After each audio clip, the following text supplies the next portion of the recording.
Bismillahirrahmanirrahim. Assalamualaikum warahmatullahi wabarakatuh. Perkenalkan, nama saya Annisa Laura Salsabila dengan NPM 211002010 dari kelas C, jurusan Ekonomi Syariah, Fakultas Agama Islam. Di sini saya akan sedikit memaparkan mengenai halal dalam Al-Quran, di mana halal dalam Al-Quran ini merupakan salah satu tema dalam mata kuliah industri halal.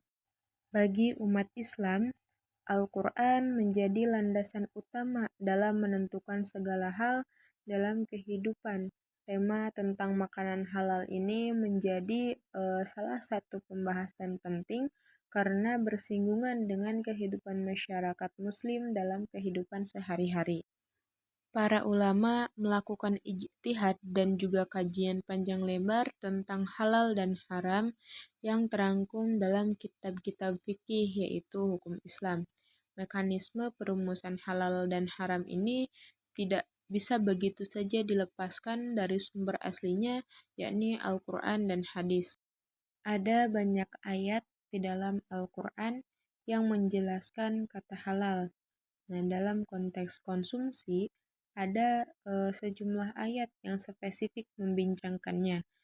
Di antara beberapa contoh ayat Al-Quran yang membahas tema konsumsi antara lain Quran Surah Al-Baqarah ayat 168 dan 172, Quran Surah Al-Ma'idah ayat 1, 4, 5, 87, 88, dan 96, Quran Surah Al-Anfal ayat 69, Quran Surah An-Nahl ayat 114, dan juga Quran Surah Al-Hajj ayat 30.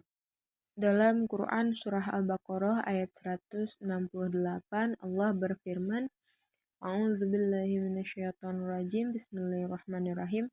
Ya ayyuhan nasu kulu mimma fil ardi halalan tayyiba wala tattabi'u khutuwati syaitan innahu lakum aduwwum mubin.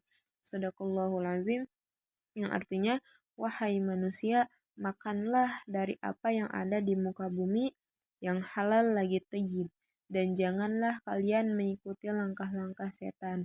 Sesungguhnya setan adalah musuh yang nyata bagi kalian. Nah, dalam ayat ini ada tafsir yaitu wahai manusia, makanlah dari makanan yang halal, yaitu makanan yang tidak haram, baik dari zatnya maupun cara memperolehnya. Dan selain halal, makanan juga harus baik, yaitu yang sehat, aman, dan juga tidak berlebihan. Nah, makanan yang dimaksud adalah yang terdapat di bumi yang diciptakan Allah untuk seluruh umat manusia. Dan janganlah kamu mengikuti langkah-langkah setan yang selalu merayu manusia agar memenuhi kebutuhan jasmaninya walaupun dengan cara yang tidak sesuai dengan ketentuan Allah. Dan waspadailah usaha setan yang selalu berusaha menjerumuskan manusia dengan segala tipu dayanya. Allah mengingatkan bahwa sungguh setan itu musuh yang nyata bagimu, hai manusia. Sebagai musuh manusia, sesungguhnya setan itu hanya menyuruh kamu agar berbuat jahat, yaitu perbuatan yang mengotori jiwa dan berakibat buruk terhadap kehidupan manusia, meskipun tanpa sanksi hukum duniawi seperti menyakiti manusia, menebar permusuhan, merusak persatuan dengan cara mengadu domba dan menyebar kebohongan melalui hati dengki, angkuh, dan sombong. Dan setan juga menyuruh manusia berbuat keji, yaitu perbuatan yang tidak sejalan dengan tuntunan agama dan akal sehat, khususnya yang telah ditetapkan sanksi duniawinya seperti zina dan pembunuhan. Dan setan juga membisikkan agar kamu mengatakan apa yang tidak kamu ketahui tentang Allah, dengan mengatakan bahwa Allah itu mempunyai istri, Allah itu mempunyai anak, padahal Allah itu maha suci dari hal tersebut.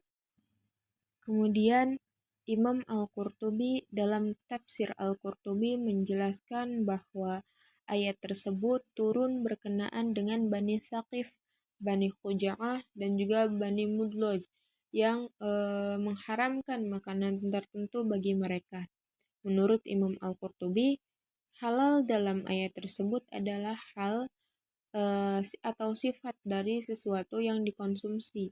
Halal di sini bermakna melepas, yakni melepas kemudaratan dari sesuatu, sehingga sesuatu itu disifati halal ketika ia telah lepas dari hal-hal yang membahayakan manusia. Lalu Muhammad Quraisy Shihab dalam tafsir Al-Misbah tahun 2002 ketika menjelaskan Quran surah Al-Maidah ayat 1 yang berbunyi A'udzubillahi minasyaitonirrajim Bismillahirrahmanirrahim Ya ayyuhalladzina amanu awfu bil 'uqud uhilla lakum bahimatul an'ami illa ma yutla 'alaikum ghairu muhillas saydi wa antum hurum innallaha yahkumu ma yurid, yang artinya, wahai orang-orang yang beriman, penuhilah janji-janji.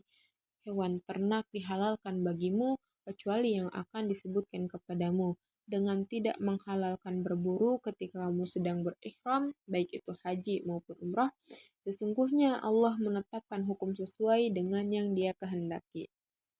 Nah, dalam ayat ini, Quraisy Shihab mengingatkan agar seseorang berusaha mengetahui latar belakang suatu ketetapan, yaitu halal dan haram.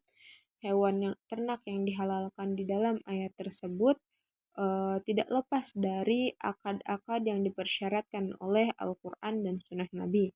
Seseorang boleh atau halal memakan, memanfaatkan kulit, tulang, dan yang lainnya setelah terjadinya akad.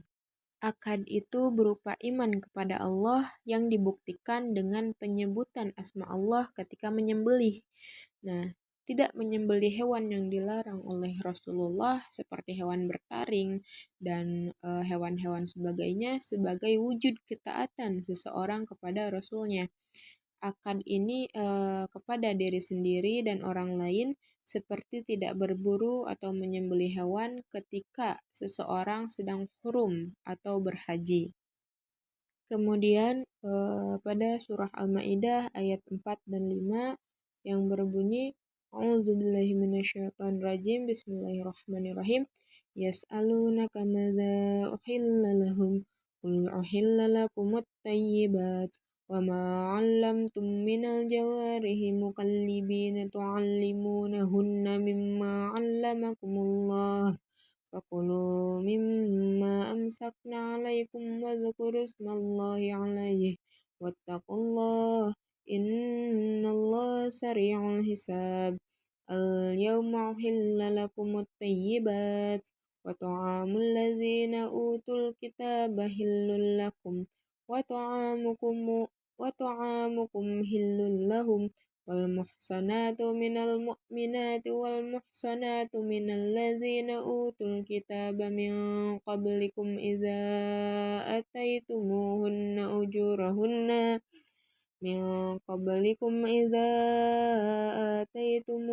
أجورهن محسنين غير مسافحين ولا متخذي أخدان ومن يكفر بالإيمان فقد حبط عمله وهو في الآخرة من الخاسرين Sadaqallahul Azim.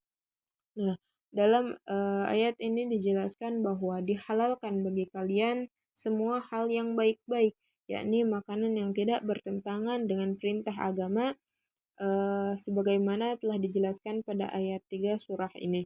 Ayat ini sekaligus menunjukkan bahwa kata halal dalam Al-Quran selalu diikuti dengan kata thayyib. Nah, dari segi bahasa, kata thayyib ini diartikan dengan baik, lezat, menenteramkan, paling utama, sehat, dan mengundang selera.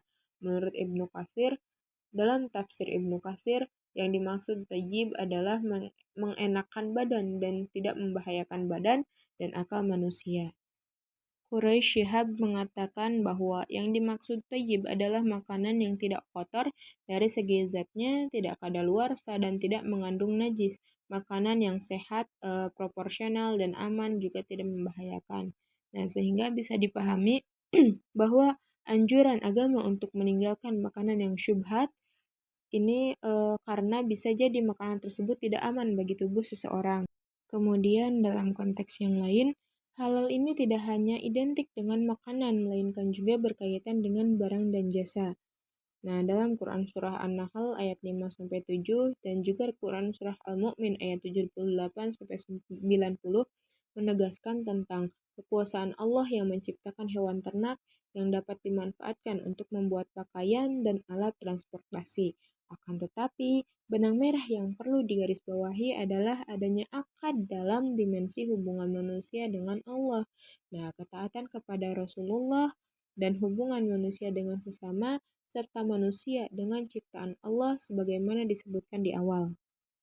Sehingga dalam setiap aktivitas konsumsi, pemanfaatan harta, barang, dan jasa itu harus ada akad yang melekat di dalamnya. Oleh sebab itu, Allah menghalalkan jual beli dan mengharamkan riba seperti yang tercantum dalam Quran Surah Al-Baqarah ayat 275. Dan mengapa jual beli halal? Karena ada proses saling merelakan dalam akad tersebut seperti yang tercantum dalam Quran Surah An-Nisa ayat 29. Sekian pemaparan materi dari saya. Mohon maaf apabila terdapat banyak kekurangan. Terima kasih. Wassalamualaikum warahmatullahi wabarakatuh.